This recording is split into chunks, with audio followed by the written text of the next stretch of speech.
Shalom peuple de Dieu, bonsoir et bienvenue encore au direct du Bible Study, l'étude biblique en ligne.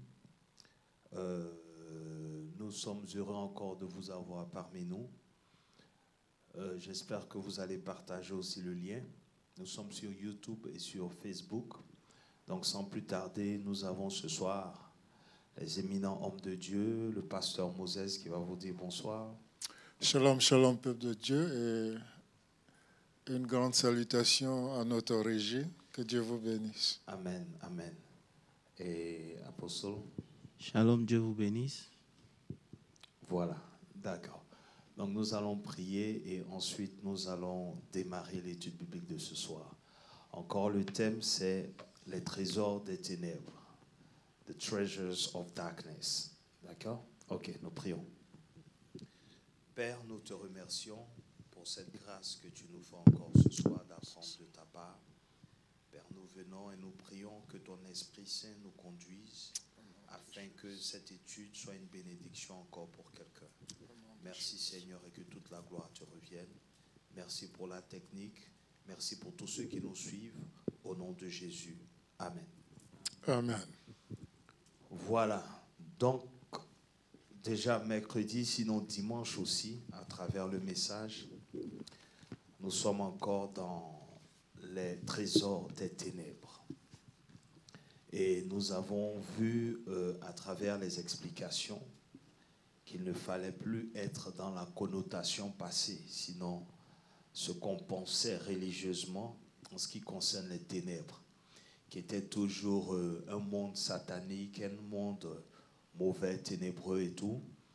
Et à travers donc cette étude, sinon ce thème, ce mois-ci, nous sommes en train de voir que les ténèbres étaient aussi une période de temps qui permettait à Dieu de nous façonner. Les ténèbres, c'était aussi des moments par lesquels il fallait passer pour pouvoir acquérir de l'expérience. C'était aussi des moments par lesquels Dieu nous enseignait sa sagesse. Donc, comme introduction, j'aimerais qu'on mette un peu le peuple de Dieu dans le bain, pasteur Moses et ensuite l'apôtre. Le bain, une introduction par rapport au thème, par rapport à la définition, par rapport à la conception de tout un chacun. Oui, merci mon pasteur. Comme il a été dit, nous voyons au travers des enseignements que les ténèbres ne sont pas forcément quelque chose de négatif et surtout que les ténèbres ont été aussi créées par Dieu. Et Dieu a la maîtrise de toutes choses. Ce qu'il faut pour l'enfant de Dieu, c'est de garder ça à l'esprit et surtout avoir la pensée de David qui dit « Même si je traverse les vallées de l'ombre de la mort, je n'ai crains aucun mal, car je sais que tu es avec moi. » L'Éternel Dieu est toujours près de nous et il nous soutiendra jusqu'à la fin. Amen. Apostle.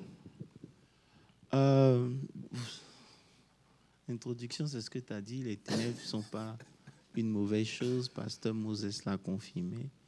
Donc, je crois que ça va. Ça va, hein? D'accord. Le texte de base, Ésaïe 45, verset 3, que nous allons lire, et ensuite nous allons poursuivre. Ésaïe 45, le verset 3 qui dit « Je te donnerai des trésors cachés, des richesses enfouies, afin que tu saches que je suis l'Éternel qui t'appelle par ton nom, le Dieu d'Israël. » Amen. Amen. Donc voici notre texte de base, où on voit que Dieu, à travers son prophète, promet des trésors cachés. Oui, en anglais, il dit « I will give you the treasures of darkness ». So, c'est important de souligner ça. Ok. Voilà. Ça colle mieux avec un autre terme. D'accord, parce que quand on dit trésors cachés, en fait, on veut dire des trésors dans les ténèbres ou dans les lieux ténèbres. Ok, d'accord. Le français est moins précis. D'accord. Afin que tu saches que je suis l'Éternel qui t'appelle par ton nom, le Dieu d'Israël. Alors, ma première question, sinon, j'ai envie de dire l'orientation que je veux envoyer, c'est est-ce à dire que toute personne doit nécessairement passer par les ténèbres? Qui tu connais dans la Bible qui n'est pas passé par les ténèbres? Bon, je n'ai pas lu l'histoire de tout le monde. Je n'ai pas lu l'histoire de tout le monde. Mais en général, fait, qui dans la Bible que tu connais qui n'a pas eu des moments de ténèbres, en fait, c'est juste une question. Ce n'est pas juste pour autre chose. C'est juste pour te dire qu'il n'y a personne dans la Bible qui n'ait pas connu des moments de ténèbres. Donc, en fait, je suis en train de poser la question parce que, disons, quelqu'un qui naît, pour être pratique dans la vie courante, j'ai envie de dire quelqu'un qui naît d'une famille aisée, par exemple. Vous voyez un peu? Prenons l'exemple de Job. OK. Qui, lui, non seulement connaissait Dieu, Oui. de deux, était l'homme le plus riche de son époque. Oui. Et Dieu a voulu quand même qu'il passe par les ténèbres. Oui. Oui. Donc, tout dépend de la définition qu'on a du mot ténèbres. Oui. Si les ténèbres, c'est l'absence de quelque chose qui nous donne de réaliser le besoin de cette chose, Dieu va créer le besoin de lui dans la vie de qui que ce soit, riche ou pauvre, grand ou petit, peu importe qui vous êtes, Dieu va créer le besoin de sa personne. Ça veut dire quoi? Ça veut dire qu'il va vous emmener à un niveau où, malgré l'argent que vous avez, l'argent ne peut rien faire, vos yeux vont se porter seulement sur Dieu. Donc ça. Dieu permet les ténèbres, c'est pour ça qu'il crée l'adversité, c'est pour ça qu'il crée ces choses en fait. Voilà, juste pour répondre un peu à la question du pasteur. Comme vous l'avez dit vous-même à l'introduction, les ténèbres, ce n'est pas au point de vue ténébreux, sombre, mais c'est voir ça dans la vie de l'individu. Voilà. Donc, dans la vie d'un individu, comme on a cité le cas de Job, on traverse des moments, des épreuves, et ces épreuves-là ne sont pas faites pour nous éloigner de Dieu ou bien pour nous éclabousser, mais c'est plutôt pour nous rapprocher de Dieu, pour révéler qui est Dieu réellement dans notre vie et dans notre existence. Et donc, à travers tout ce que nous sommes en train de voir, nous avons aussi vu que la victoire, on la savourait mieux lorsqu'on traversait justement ce genre de moments. On a aussi dit que c'est à travers les ténèbres qu'on apprécie mieux la lumière. Et on a aussi dit que Dieu se trouvait même dans les ténèbres, que c'était là que Dieu résidait. Alors, tout de suite après ce qu'on vient de dire, parce que quand on voit la fin de ce verset, il dit afin que tu saches que je suis l'Éternel qui t'appelle par ton nom. Le Dieu d'Israël. D'accord. Donc ça veut dire qu'on n'aura jamais une connaissance en tant que telle de Dieu. Une connaissance totale. Une connaissance totale de Dieu, tant que, pour revenir un peu à l'histoire de Jacob, parce que c'est ce qu'on a vraiment développé aussi le dimanche, pour revenir à l'histoire de Jacob. Quand Jacob a commencé sa vie, oui, on peut dire qu'il était béni et tout, il avait déjà quelque chose, il était chez Laban. Et la Bible déclare qu'il arrive à l'endroit qu'il appelle Bethel. Yeah. Alors, l'expérience que Jacob a eue, au point où Dieu a changé son nom, n'est-ce pas? Il est passé de Jacob à Israël. Oui. Donc, c'est cette expérience-là qui, pour Jacob, est sa traversée des ténèbres. Est-ce que c'est ça? Bien, c'est une très bonne question. Comme il a été dit à l'introduction, nous avons vu que Jacob fuyait quelque chose. Okay. Et dans son esprit, il fuyait son frère qui voulait le tuer. Et en fait, ces désirs de fuite ou l'action de fuite, on peut penser que ça venait de lui, mais ça ne venait pas de lui. Alors, cette occasion-là, Dieu l'a permis pour que Jacob puisse découvrir réellement qui est Dieu. Et nous l'avons vu dimanche. Il dit dimanche, si tu permets que j'aille et que je reviens, alors tu seras mon Dieu. Ça veut dire qu'auparavant, Dieu était juste le Dieu de ses pères. Dieu d'Abraham, Dieu d'Isaac. Mais il n'avait pas encore cette expérience-là avec Dieu. Et c'est ce qui a été prêché dimanche. Le CV de Dieu est différent de l'expérience avec Dieu. Ça veut dire que tout le monde connaît Dieu. Ouais. Tout le monde sait que Dieu existe. Même les démons savent que Dieu existe. Mais connaître Dieu au level où Jacob a connu Dieu va te demander d'expérimenter un certain nombre de choses avec Dieu. Ça. Et Dieu, comme j'ai dit au début, il va nous faire expérimenter des choses pour nous faire découvrir qui il est. Maintenant, dans le cas de ce que Pasteur Landry a dit, quand Dieu change son nom en Jacob et en Israël, ce n'est pas forcément que c'est ténèbres à lui. Mais la réalité, c'est qu'il est passé d'un certain level à un autre level. De Jacob, qu'il était de voleur, usurpateur, il est devenu prince. Mais ça s'est passé dans la nuit. Donc ça veut dire que pour lui, c'est là que ses trésors sont sortis. Il est devenu prince de Dieu. Voilà, donc c'est juste pour répondre un peu à ta question. Mais la vérité, c'est quoi? La vérité, c'est que les ténèbres peuvent prendre n'importe quelle forme. C'est ce qu'on doit comprendre. Et ce n'est pas parce que ce n'est pas noir que ce n'est pas forcément les ténèbres. Et les ténèbres, ce n'est pas forcément le noir. Les ténèbres, c'est une réalité que tu peux vivre à un moment donné. On prend le cas de Joseph, n'est-ce pas? Lorsqu'on l'a mis dans le puits, vous comprenez? D'abord, ses frères voulaient le tuer. Mais vous allez vous rendre compte que celui-là qui devait être même le premier à tuer Joseph est celui-là qui l'a sauvé. Qui est Ruben.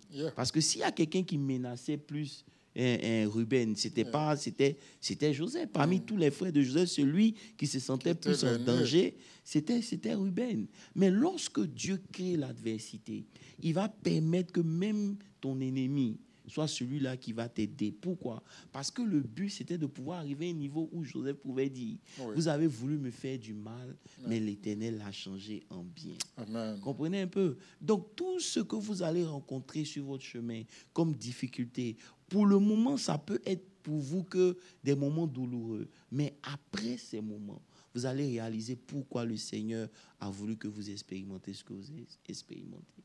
Et c'est ça la clé, en fait, du test. C'est pour ça que quand vous lisez, par exemple, la Bible, Paul dit dans Romains 8, le verset 18, il dit « J'estime que les souffrances du temps présent ne sauraient être comparées à la gloire à venir qui sera révélée pour nous. » Donc, il nous explique que déjà, il y a des souffrances qui vont venir.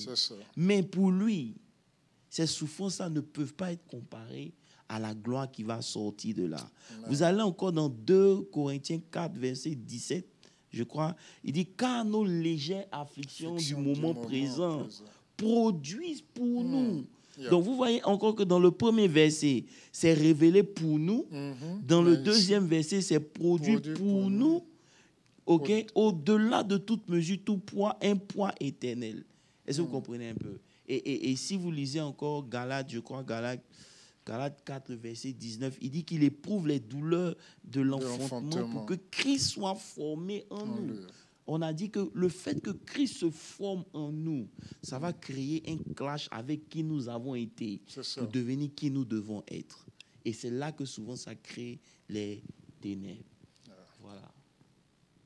Ok, Pasteur Moses, tu veux ajouter quelque chose? Non, c'est clair. C'est très clair.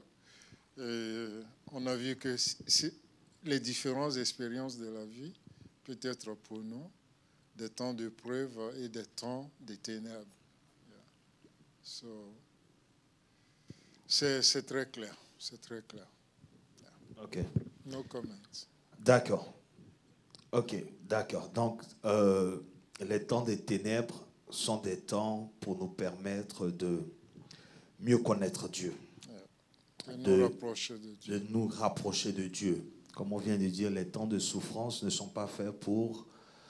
Donc, à vrai dire, en entendant tout ça, puisque les gens avaient déjà une connotation des ténèbres qui était... Une connotation négative. négative, ok? Mais la connotation négative aussi est là quand même.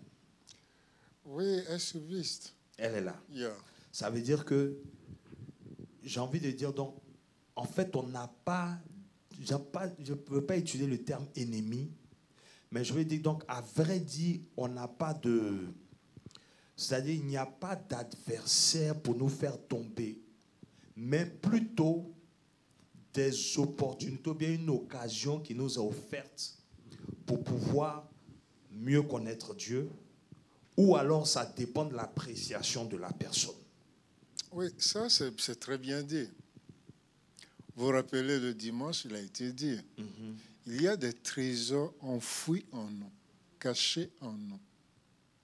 Hein, des trésors précieux. Donc, pendant l'adversité, ces trésors-là paraissent au grand jour. Il a fallu Goliath pour qu'on sache qu'il existe un David. Il a tué l'ours et le lion, mais personne n'était témoin. D'accord. Donc, vous voyez, l'adversité crée toujours une opportunité pour révéler un enfant de Dieu. Après Romains 8, 18, au 19, il dit quoi? La création tout entière attend avec un ardent désir La manifestation des fils de Dieu.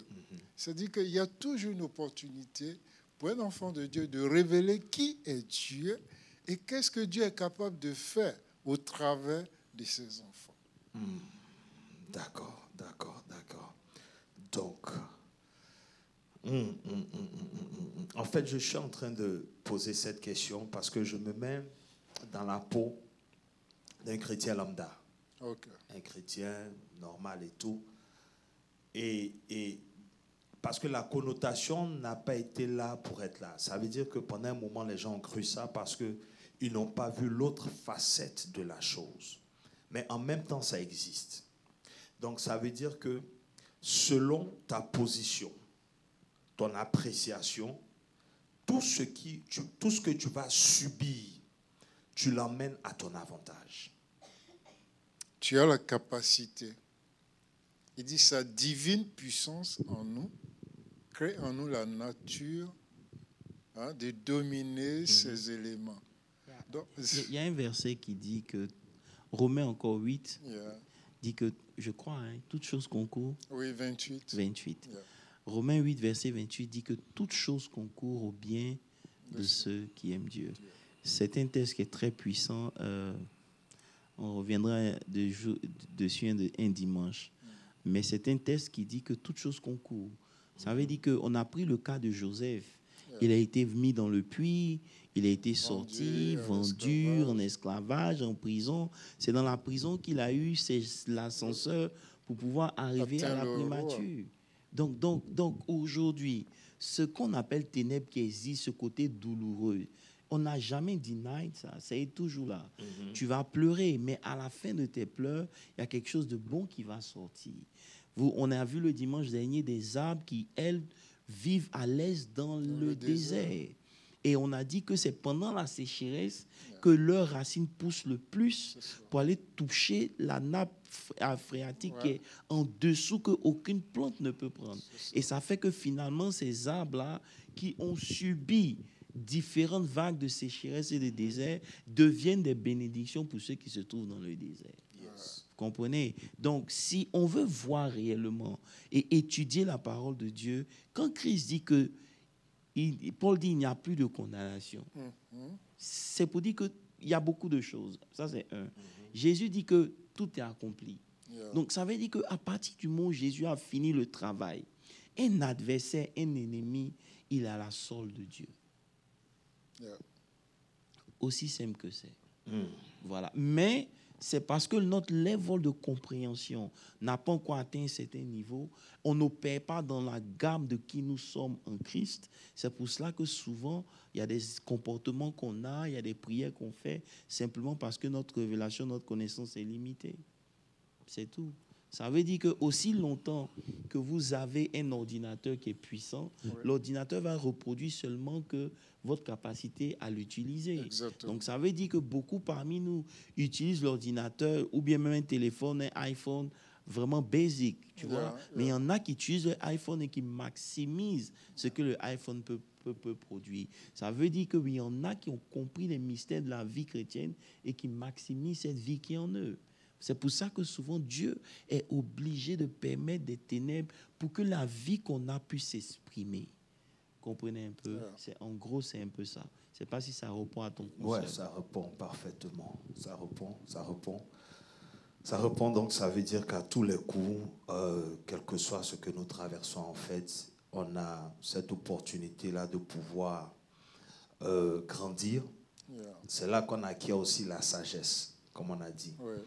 On a dit que la sagesse, c'était une définition qui a été donnée qui m'a beaucoup plu, qui était prévenir, avoir la connaissance de ce qui peut être une conséquence afin de l'éviter. C'est comme ça qu'on acquiert la sagesse. Anticiper sur les résultats d'une action. Les résultats d'une action. Donc c'est un peu ça. C'est puissant. D'accord. OK. Peuple de Dieu, partagez le direct. Nous sommes toujours dans le live, les trésors des ténèbres. Si vous avez des questions, posez-les. Et puis, nous allons essayer de vous répondre et essayer un peu de mieux orienter l'étude ce soir. Alors, apôtre, les trésors des ténèbres. D'accord? Il y a tellement de choses qui ont été dites dimanche, mais ce sur quoi, par exemple, toi, en fait,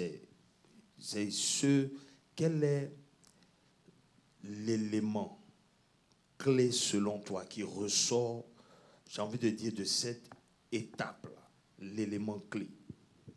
C'est la transformation. La transformation.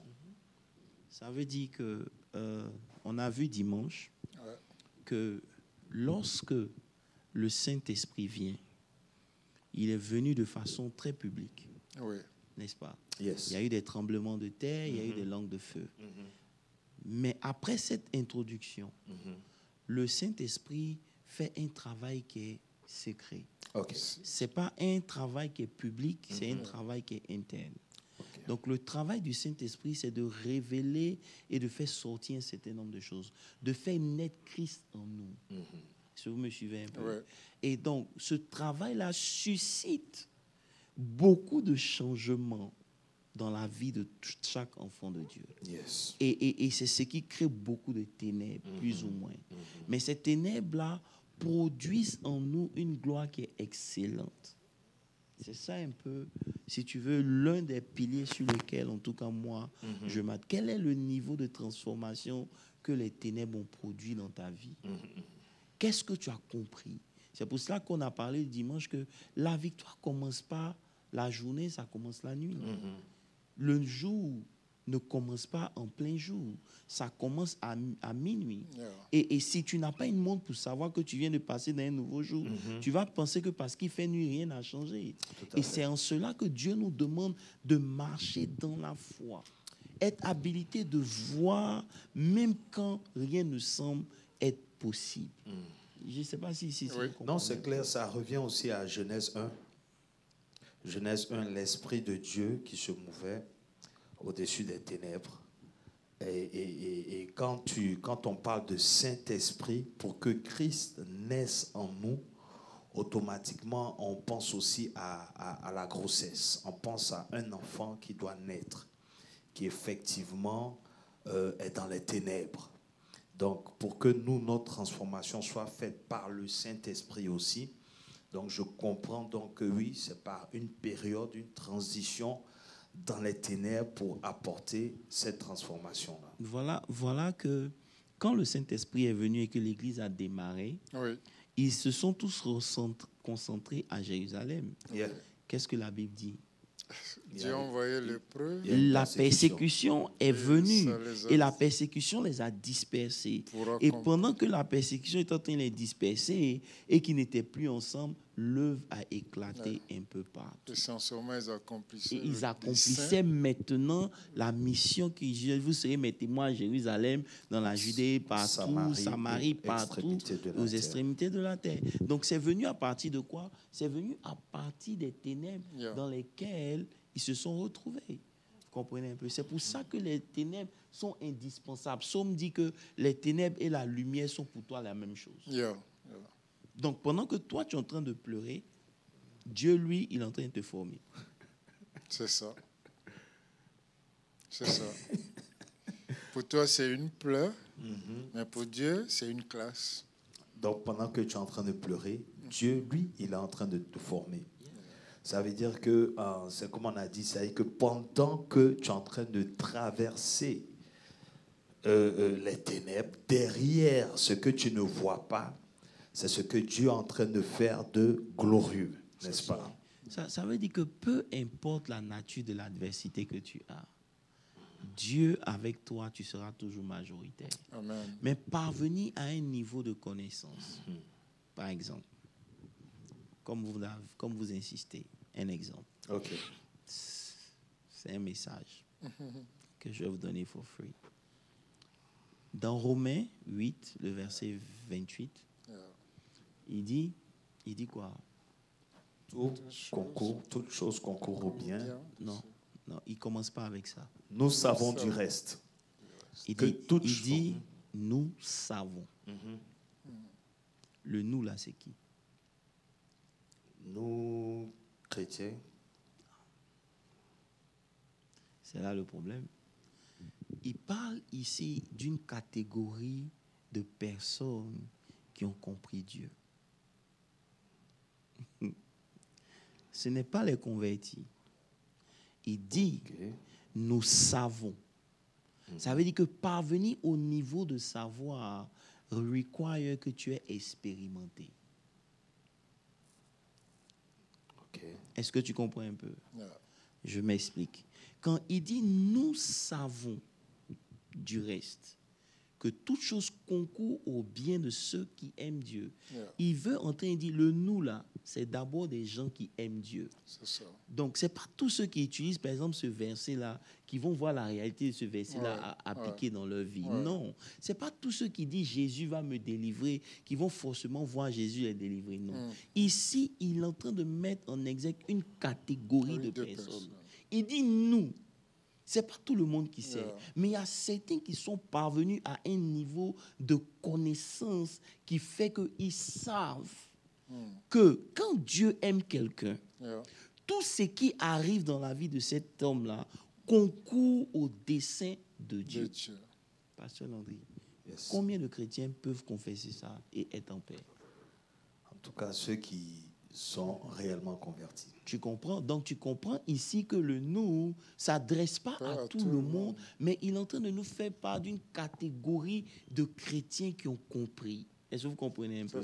C'était juste une parenthèse. Bref. Donc, c'est pour dire que les ténèbres, là, ça permet de faire une sélection. Ça nous permet de parvenir à un niveau de compréhension et qui nous donne d'opérer et de manifester le royaume de Dieu. Parce que la chose la plus importante ici, c'est que nous sommes témoins de Christ. Au travers de nous, on doit pouvoir voir Christ. Est-ce qu'on est d'accord? Donc, la vie qui est en nous, la vie divine, elle doit pouvoir s'exprimer. Tout à fait. On ne peut pas être chrétien et il n'y a rien de glorieux ou de surnaturel dans nos vies. Arrivé à un certain moment, ça devient la religion. Bon, je ne sais pas. Je n'ai pas envie de parler plus loin que ça. Non, vas-y. Non, ça devient la religion.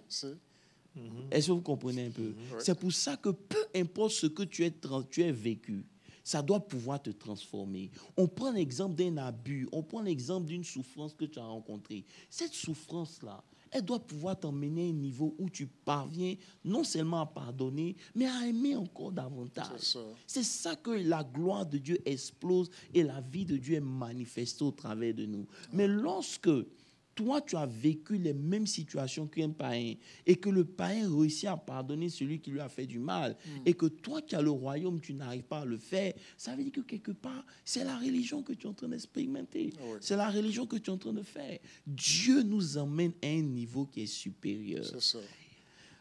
Lorsque vous traversez les ténèbres, votre pensée va vous parler. Vos émotions vont vous parler. Votre mind a la capacité de vous donner toutes les raisons pour lesquelles ça ne va pas marcher. Mais vous devez arriver à un niveau de foi où vous dites, je ne marche pas par la vue, mais je marche par la foi. C'est une confession qui est facile à faire dans la bouche, mais c'est dans l'épreuve qu'elle trouve son sens. C'est ça. Donc, ok. Donc les ténèbres viennent en fait, les épreuves, on peut dire, viennent en fait mettre en exil la parole de Dieu, la confirmation, sinon ce que nous sommes en train de dire, même dans nos confessions en tant que convertis ou chrétiens. Parce que si tu dis par exemple, Seigneur, tu es mon Dieu, quelles que soient les circonstances, n'est-ce pas? Quelles que soient les circonstances. Donc là, tu es en train de, si tu veux, lancer un défi à ta foi. Tu es en train de lancer un défi à ta conviction, à ta chrétienté. Donc, quelle est la meilleure façon pour que justement cet état-là naisse? Donc, c'est à travers encore ces épreuves. C'est comme un jour, dans une étude, on disait que... on disait par exemple que quand tu demandes à Dieu de te permettre d'avoir de l'amour, que Dieu te remplisse de son amour, en fait, tu es en train de dire, envoie-moi des ennemis. Des personnes pour que je vois si vraiment, justement, comme on dit, Dieu ne saute pas de classe. Tu ne sautes pas de classe avec Dieu. Donc, c'est vrai, effectivement, des fois, nous disons des choses, mais pour que ces choses-là soient vues, soient faites, soient manifestes, il faut effectivement que, naturellement, sinon physiquement, sinon dans la vie de tous les jours, on vive des choses. Il faut expérimenter ces choses-là. Sans expérience, est-ce que David aurait pu combattre Goliath? Non. Lorsqu'il est arrivé, la première des personnes qui l'a découragé, c'est le chef des armées. Non. C'est-à-dire que oui, son frère et tout. Mais celui-même qui avait le pouvoir de le démonter, c'était Saül. C'est ça. Et lorsque Saül lui dit, mais petit, tu es qui? Tu es jeune. Tu n'es pas expérimenté. Qu'est-ce qu'il a dit? Il a parlé de son expérience. Donc vous allez comprendre qu'arrivé un certain moment, lorsque même vous prêchez, vous pouvez prêcher parce que vous avez entendu un message. Vous pouvez prêcher parce que oui, vous avez eu un réma. Vous pouvez prêcher pour prêcher. Mais arrivé un certain moment, Dieu va vous donner à ce que votre prédication devienne un message vivant. C'est ça. Ça veut dire quoi? Les chemins dans lesquels il va vous faire passer vont aromatiser votre message. Exactement. Est-ce que vous me comprenez un peu? Et ça fait que ce que vous allez dire, ce n'est pas juste ce que la Bible dit, mais c'est quelque chose que vous aussi, vous avez expérimenté. On doit arriver à un niveau de compréhension que le Dieu du dimanche, là, ce n'est pas le Dieu de tous les jours. C'est ça. Je veux m'expliquer. On ne peut pas avoir la même relation avec Dieu. On ne peut pas. Le Dieu de pasteur Moses peut s'exprimer à un level que moi, je n'ai pas encore expérimenté. Et lorsque l'épreuve dans ce domaine-là va se présenter, pasteur Moses aura une conviction que moi, je n'ai pas. C'est pour cela que souvent, Dieu me permet d'entendre le témoignage de pasteur Moses pour voir que si Dieu a opéré à ce niveau-là dans la vie de pasteur Moses, il est capable aussi de faire la même chose dans ma vie. Et ça complète ma compréhension et ça me donne de pouvoir répondre aux questions de la vie. Je vous dis la vérité, arrivé à un certain moment, tout homme doit répondre aux questions de la vie, de sa destinée, de son appel. Et si vous n'avez pas emmagasiné ou connu Dieu, vous n'aurez pas de mots à dire. Et vous serez la risée de votre génération. Exact. C'est comme ça, c'est ce qu'on a dit. Imaginez si Élie n'avait pas expérimenté le torrent, n'avait pas expérimenté le miracle de la veuve. Qu'est-ce qu'il aurait dit au prophète de Baal? Yeah. Amen. Et ce qui est, j'ai envie de dire, réconfortant, Oui. c'est que quand on prend les persécutions, les épreuves, on se rend compte que ce sont nos ancêtres dans la foi. On n'est pas en train de parler, qu'on a parlé dans Romains 8, on parle dans Actes et tout. Ce sont des personnes qui ont marché, par exemple, avec Christ. Oui. Ce sont des personnes en Actes 2 qui ont reçu la puissance du Saint-Esprit. Oui. Donc, ce ne sont pas des personnes qui forcément vous voyez un peu, ce sont des personnes au service de Dieu. Ce ne sont pas des histoires, c'est des Voilà. gens qui ont vécu. C'est du vécu. Yeah. Et pas n'importe qui. On peut des héros de la foi, si on peut dire. Exact. Et donc, quand on lit ça, venant des personnes comme nous, qui ont cru en Christ, déjà, ça peut être une occasion pour nous fortifier. Mais parce que eux, ils n'ont pas. C'est ce que la Bible dit dans le livre de Romains. La Bible dit que ne faites pas comme le peuple d'Israël, qui ont reçu les mêmes grâces, Yeah. mais ces paroles-là n'ont pas retrouvé en eux la foi. La foi, yes. Et c'est de ça qu'il est question. Maintenant, moi, je vais vous poser une question, Pasteur Landry. Dimanche, qu'est-ce que vous avez retenu du message de dimanche, à titre personnel, que vous aimeriez bien partager avec le peuple de Dieu? Dimanche, ce que moi j'ai reçu en tout cas, personnellement, je ne vais pas dire seulement dimanche, le thème en lui-même. Le thème en lui-même, ce que j'ai retenu, c'est que il faut qu'après avoir traversé tout ce que j'ai traversé, je puisse, quelque chose doit ressortir qui serve de témoignage. En fait, c'est ça. C'est-à-dire que tu traverses, d'accord, mais tu dois arriver à un niveau parce que tu ne traverses pas toute ta vie. Il y a un point où tu sauras que tu es sorti d'une situation. Et là, il faut un témoignage. En fait, c'est ça. C'est l'expérience acquise. La transformation qui a été faite doit être visible, doit être palpable. C'est ça. C'est-à-dire que tu ne peux pas sortir de quelque chose et ne pas avoir un impact. Ce n'est pas possible. Yeah.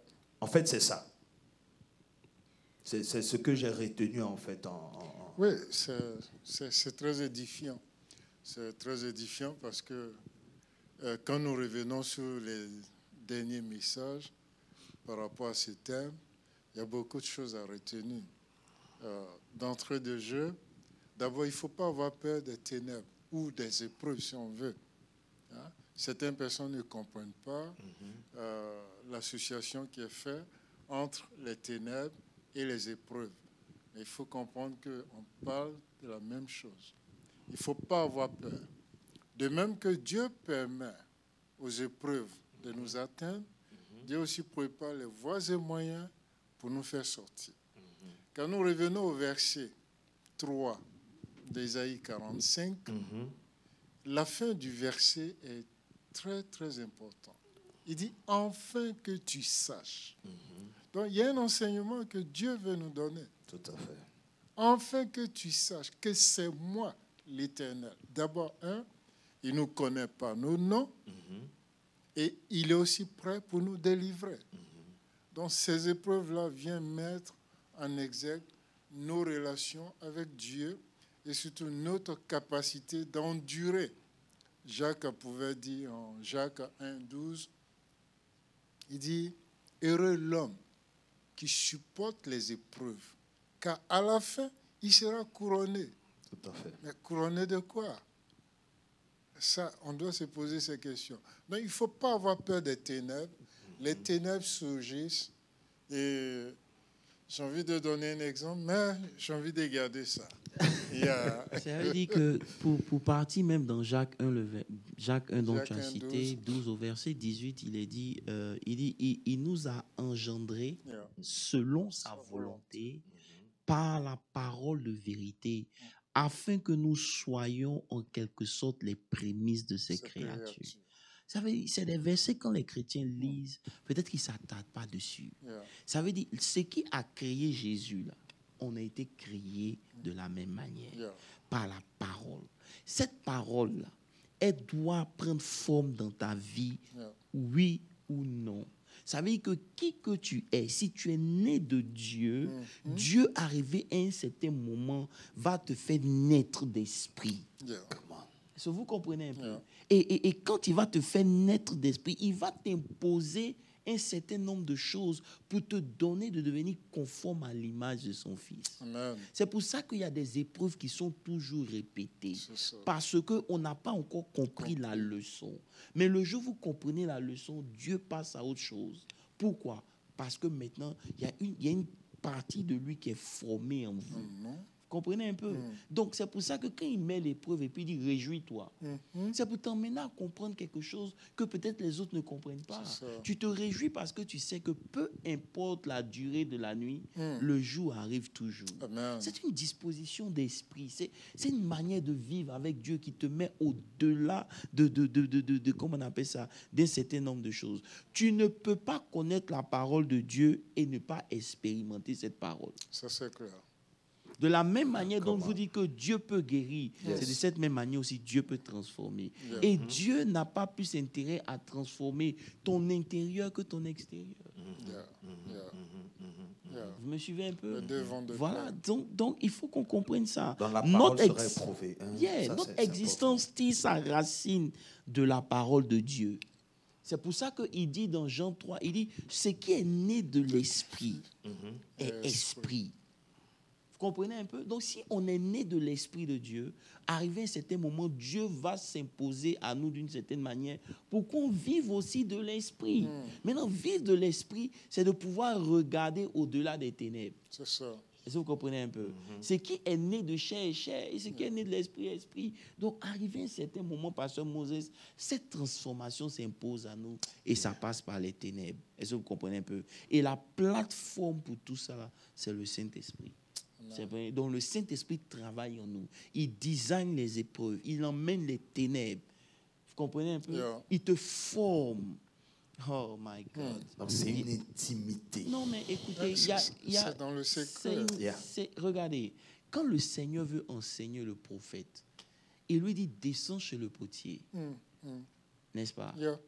Et la partie qui me plaît dans tout ça, c'est que quand le prophète finit de regarder tout ça, il dit, alors, est-ce que si le potier peut briser le vase qui ne lui plaît pas et refaire un autre, à plus forte raison, moi, Moi, Dieu. Dieu. Mais attendez, oh, il y a tellement de révélations dans ce texte-là oui, que, bon, bien laissons. Non seulement il envoie chez le potier, mais encore, c'est le potier qui tourne. Yeah. Ça veut dire que les vitesses de ta vie, l'allure que ta vie va prendre, là, ça ne dépend vient pas de pas toi, de ça toi. dépend de celui qui est en train de tourner. Et qui fait ça, c'est Dieu. Et donc, il enseigne au potier, regarde, quand le potier n'aime pas, il casse. Il refait un nouveau jusqu'à ce que ça lui plaise. Ainsi, Dieu deal avec nous de la même manière. Amen. Ça veut dire qu'aujourd'hui, tu penses que tu es arrivé quelque part. Il te regarde. Mais lorsqu'il va voir que là où tu es et le comportement que tu as, la manière de penser ne s'aligne pas avec qui il est ou où il veut t'envoyer, il casse le vase. C'est ça. Il en refait un nouveau. Donc, il crée l'adversité, il crée la victoire. Tout ça, c'est lui qui fait ça. Est-ce que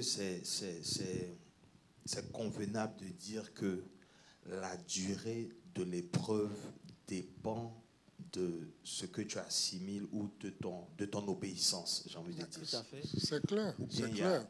Comme un enfant fait 9 mois. C'est comme une Pour- classe. Aussi longtemps que tu n'as pas pu passer le texte pour la classe supérieure, tu seras toujours récalé. Donc Dieu nous observe pour voir s'il y a un changement, s'il y a une transformation. S'il n'y a pas de transformation, on va répéter toujours les mêmes erreurs et ça va durer le temps que ça va durer. Souvent, on s'imagine que c'est les hommes qui nous combattent. Or, ce n'est pas les hommes qui nous combattent. C'est Dieu. Dieu attend juste que la chose prenne forme afin de nous enlever de là pour l'étape suivante. OK.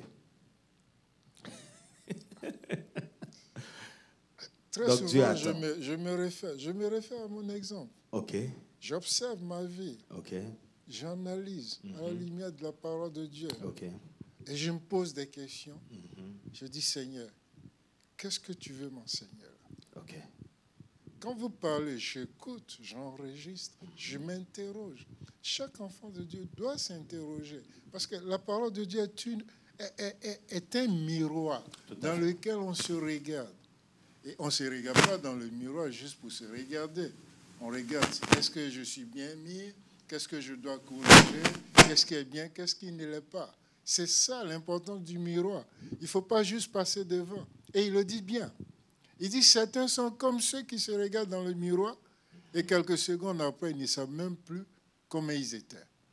Ceux-là, ils ne peuvent pas s'attendre à recevoir quelque chose de Dieu. Ça, c'est la parole de Dieu aussi qui dit ça. Tout à fait. Donc, l'obéissance va déterminer la durée de ton épreuve.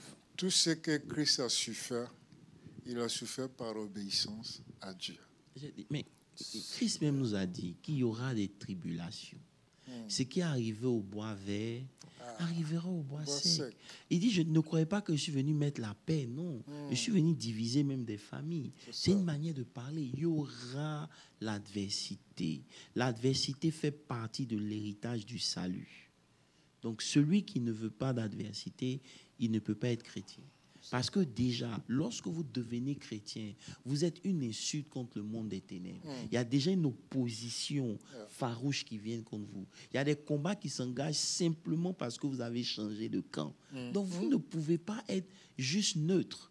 Il va falloir à un certain moment donné qu'on comprenne. C'est pour ça que je dis, il y a la vraie naissance là. Elle sort des ténèbres.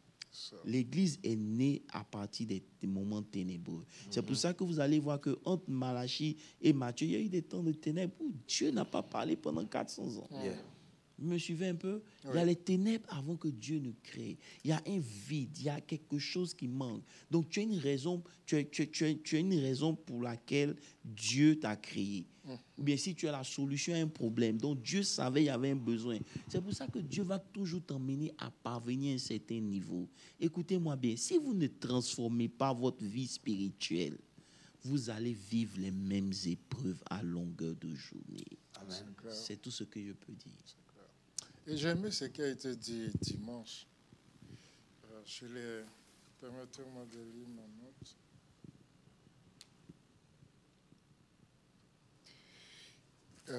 Il est dit que aussi longtemps que je serai conduit par mes émotions, je ne serai pas victorieux.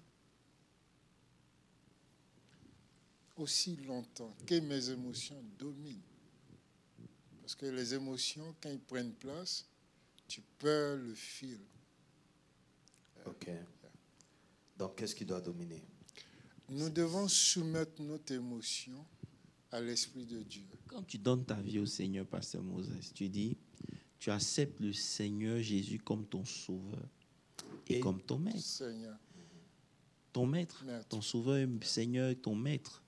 Maintenant, la partie sauveur, là, nous tous on l'a fait. Mais la partie où doit être le maître, là, c'est là où il y a le problème. Parce que comment il peut être ton maître quand il ne contrôle pas tes émotions? Quand tu fais ce que tu veux, quand tu veux. Tu peux être fâché, mais la Bible nous dit que la colère, par exemple, ne se couche pas sur ton... que le soleil ne se couche pas sur ta colère. Mais toi, tu peux rester fâché pendant 1 mois, 3 mois. Bon. Qui est ton maître? C'est toi. Est-ce que tu comprends un peu? Voilà. Donc, il y a... Ça a l'air simple, mais c'est tellement délicat. C'est très profond. C'est-à-dire, le Seigneur doit être le maître sur tes émotions, le maître de tes pensées. C'est pour ça qu'il dit que toute pensée qui s'élève contre la parole de Dieu, toi, détruis-la. Nous l'amenons à l'obéissance de la parole de Dieu. Donc, il y a un travail que tu fais. Tu dois t'engager toi. Mais la vie chrétienne, ce n'est pas venir s'asseoir à l'église. La vie chrétienne, ce n'est pas ce qu'on fait le dimanche. La vie chrétienne, c'est dans le secret, dans le calme et la tranquillité. Quand tu es seul, quel est ce qui domine tes pensées? Qu'est-ce qui contrôle tes émotions? À quel niveau de foi même tu es? tu es arrivé à quel niveau. Si tu ne peux pas marcher dans la lumière, que si tu ne peux que marcher dans la lumière, ça veut dire que tu n'as pas encore connu Dieu. Tu comprends un peu? Voilà. C'est ce qu'on a dit dimanche. Dieu est un Dieu qui a de grands projets, mais de petits détails. Il ne les donne pas. Il ne va même pas s'emmerder pour te donner les détails. Parce que si Dieu t'a donné les détails, pourquoi tu auras besoin de foi? La foi n'aura plus son importance. Vous comprenez? Donc Dieu fait de grandes choses avec de petits détails. Tu dois comprendre que si Dieu n'a encore rien dit et que tu en vis, c'est qu'il n'a pas encore fini avec toi. Tout ce que toi tu dois faire, c'est croire qu'il est encore capable de faire. Et c'est ce qu'il a montré à Job. Lisez la Bible. Il n'y a personne qui n'ait pas traversé le désert. Non. Personne. Que ce soit Abraham, Jacob, même Isaac. Et ça, Paul le confirme en résumant dans cette phrase. Il dit, tous ceux qui veulent vivre pieusement en Christ Jésus seront combattus. Seront persécutés. Je crois que c'est 2 Timothée 3, 12, quelque chose comme ça. En fait, c'est parce que quand on dit persécuté, on voit tout de suite l'ennemi, en fait. On peut dire Dieu permet. En fait, Dieu, of course, même l'ennemi est sous l'autorité de Dieu. Bien sûr. Vous voyez un peu. Donc, c'est l'approche, c'est, comme on a dit, c'est le niveau que tu as qui te permet de voir que une persécution même vient peut-être pour te faire changer de niveau et par obéissance. Parce que ce que j'ai remarqué aussi, c'est que l'adversité ne vient pas sans solution. Avant même que l'adversité naisse, la solution est déjà là. Voilà. Donc, vous savez que le but de l'adversité, c'est que toi, tu sois transformé. Voilà. Donc, maintenant, la transformation, c'est la connaissance que tu acquiers. Et ta réponse. La transformation, c'est ta réponse. Ça veut dire quoi? Comment tu réagis devant l'épreuve. C'est ça qui détermine ton niveau de croissance. Ce n'est pas la connaissance seulement. Beaucoup de gens peuvent connaître, mais ils ne l'appliquent pas. Et c'est ça qui est le problème. Attendez, quel message qui est nouveau à l'Église? Il n'y a pas de nouveau message. Mais l'Esprit de Dieu permet de donner certaines révélations. Sinon, c'est toujours le même message. Ce que je veux dire, c'est quoi? C'est que c'est dans ta manière de réagir, tu sauras que tu as mûri ou pas. Tu comprends? Comment tu réponds face à l'adversité? C'est ça qui détermine ton niveau de croissance. Donc, tu peux emmagasiner la connaissance à longueur de journée. Tu peux crier chaque dimanche « Amen » quand on prêche. Tu peux être même le plus zélé même. Mais lorsque l'adversité vient, à un niveau d'abord personnel, comment tu réagis? Lorsque tu es en face, par exemple, des doutes, parce que ton mind a la capacité de faire douter de Dieu, qu'est-ce que tu dis à ton mind? Ça me rappelle quelque chose que vous avez dit une fois dans une des prédications. Des chasseurs sont allés chasser des loups et pendant qu'ils ont mis leur couchette, tout et tout, ils étaient entourés de loups. Il y a un qui sort et puis dit « il y a problème ici. Et l'autre dit « Quel problème ?» Il dit « Les loups sont là. » Et l'autre dit « Non, c'est notre prière qui a été exaucée. Ça veut dire que le mind, c'est ce que je dis toujours aux gens. En tout cas, si vous m'écoutez, écoutez-moi bien. C'est vrai que ce Bible study est très deep. Ce n'est pas pour exciter qui que ce soit, mais c'est très profond. Vous devez comprendre que votre mind a la capacité de remettre en cause tout. Elle peut vous donner les 1000 raisons pour lesquelles ça ne va pas marcher. Mais c'est pour cela que votre foi aussi doit être assez présente pour vous donner aussi la capacité de répondre.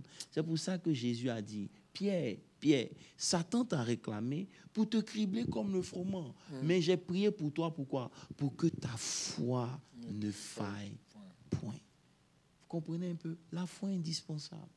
Et tôt ou tard, Dieu va vous emmener dans des conditions où vous devez exprimer votre foi, où vous devez choisir la foi. C'est comme ça. Parce que venir à l'église, c'est une très bonne chose, mais expérimenter l'église, c'est une autre chose. C'est ça. Venir à l'église, c'est une autre chose, mais expérimenter l'église, c'est toute une autre chose.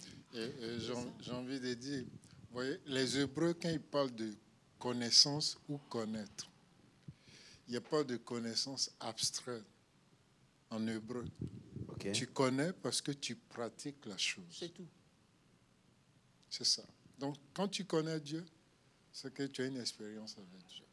Mais connaître Dieu, c'est C'est ça. expérimenter C'est ça, Dieu. c'est expérimenter Et c'est de Dieu. ça qu'on a parlé quand dimanche on parlait du résumé. Yeah. Quand vous allez donner vos résumés, vous mettez vos expériences. Quand on rencontre Dieu, on entend parler de Dieu.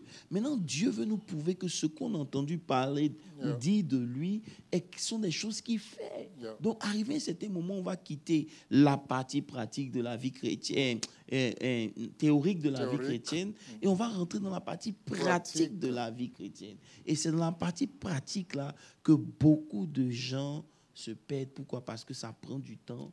Beaucoup de gens ne comprennent pas. Par exemple, quand il dit toute chose concourt au bien de ceux. Mais la notion que les gens n'ont pas, c'est une notion de temps. C'est ça.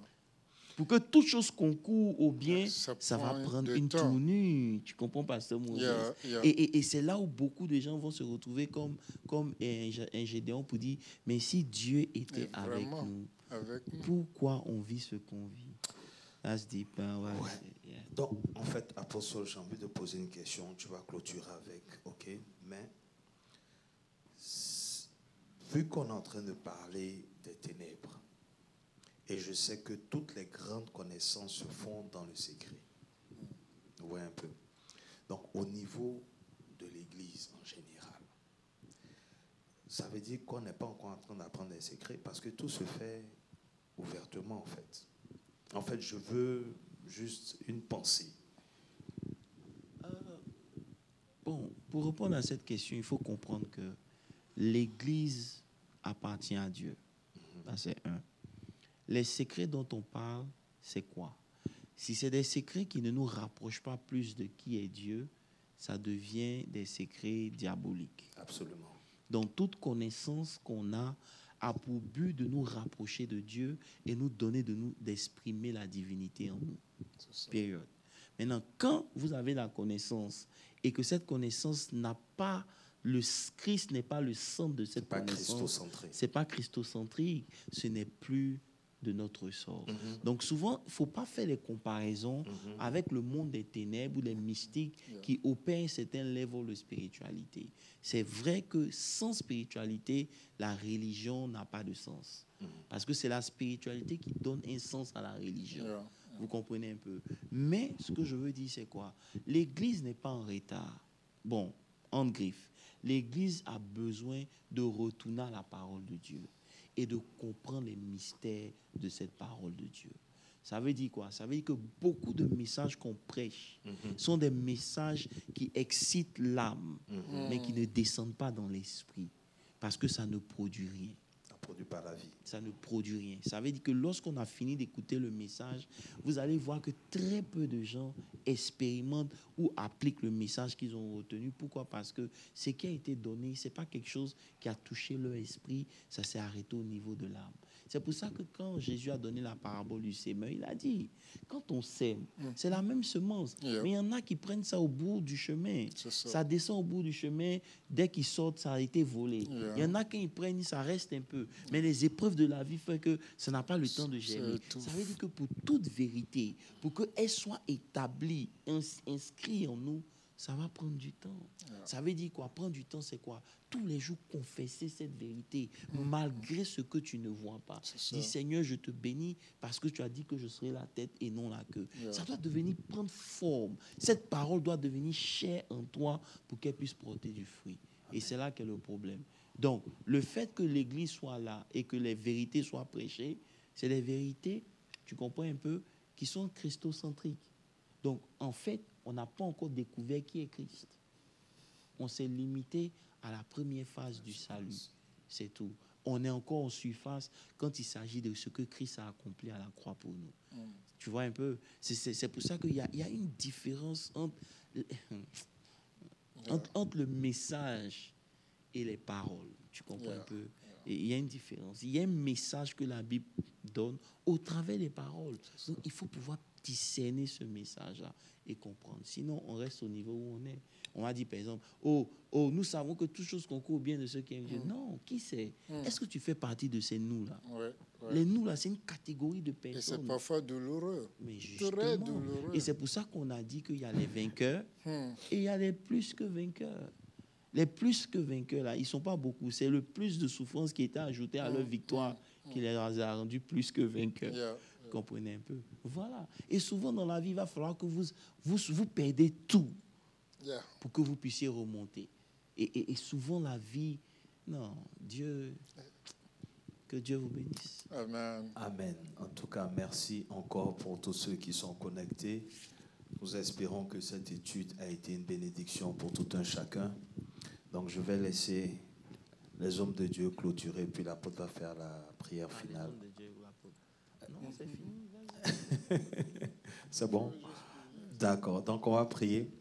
On va prier ensemble pour le peuple. On va prier ensemble pour ceux qui sont connectés. On va prier ensemble que, au travers de tout ce que nous vivons, tout ce que nous avons comme adversité, que nous apprenons ce que nous devons apprendre, que nous soyons obéissants à la parole, et afin de manifester Christ, que Christ naisse en nous pour sa gloire. Au nom de Jésus, prions. Père, dans le nom de Jésus, nous voulons te dire béni merci. sois-tu pour ton peuple, Père. Nous Merci prions pour que ces ta instants Seigneur des que nous Seigneurs, avons passés à tes pieds. toute la gloire te revienne. Merci encore. Merci pour cet enseignement, Seigneur, que tu nous le donnes, contrôle, Seigneur, de tout un comprendre chacun. Permets que nous que même comprenions si ta parole, il y a des épreuves, l'adversité, les ténèbres, afin mais que tout ton cela, nom soit c'est pour un temps. Merci Seigneur pour la transformation. Merci parce que tu nous fortifies dans notre être Au nom intérieur de Jésus. Au nom de Jésus. Merci, pour rapporter la victoire finale. Amen. Amen. Dieu vous bénisse. À mercredi prochain. Et sinon à dimanche À aussi dimanche. pour le culte. Voilà, D'accord. dimanche et mercredi. Ok. Que Dieu vous bénisse. Bye bye.